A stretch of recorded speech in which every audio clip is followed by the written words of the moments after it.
বহরমপুরে লোকসভা ভোটের আগে আইসি বদল নির্বাচন কমিশনের। বহরমপুর পুলিশ স্টেশনের আইসিকে সরালো নির্বাচন কমিশন। নতুন আইসির জন্য 3 জন অফিসারের প্যানেল থেকে নাম অনুমোদন করবেন সিও পদমর্যাদার আধিকারিক। কথা বলবো, আমাদের সঙ্গে রয়েছেন আমাদের প্রতিনিধি রুমা পাল।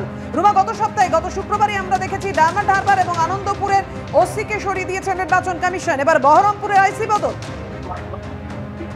দেখো, 13ই মে চতুর্থ দফার নির্বাচন রয়েছে এবং অবশ্যই যেখানে কৃষ্ণনগর, রানাঘাট, বোলপুর, বীরভূম, বহরমপুর, বর্ধমান, পূর্ব বর্ধমান, দুর্গাপুর এবং আসানসোলে রয়েছে, সেক্ষেত্রে বহরমপুরের আইসিকে সরিয়ে দিল নির্বাচন কমিশন। এবং অবশ্যই অভিযোগ ছিল, বিরোধীদের অভিযোগ ছিল, এই আইসির বিরুদ্ধে পক্ষপাতিত্বের অভিযোগ ছিল এবং কমিশন সেটা খতিয়ে রেখেছে। দেখার পরই কিন্তু আইসিকে বদল করে দেওয়া হয়েছে এবং অবশ্যই যে কোনোভাবে কোনো নির্বাচনে কোনো কাজে যুক্ত থাকতে পারবে না এবং তার জায়গা কে আসবে সেটা সিও দপ্তর থেকে সেটা ঠিক করা হবে।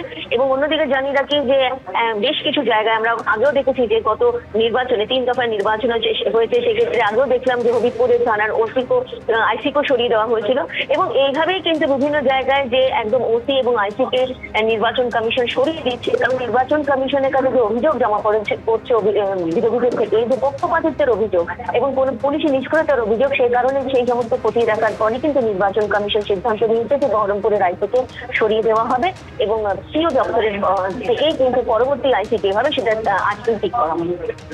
ধন্যবাদ। কালো মেঘে ঢেকে গেছে কলকাতার আকাশ এবং 2-3 ঘন্টার মধ্যেই বৃষ্টির সম্ভাবনা। দক্ষিণ 24 পরগনার সহ কলকাতায় ঝড় বৃষ্টির সম্ভাবনা।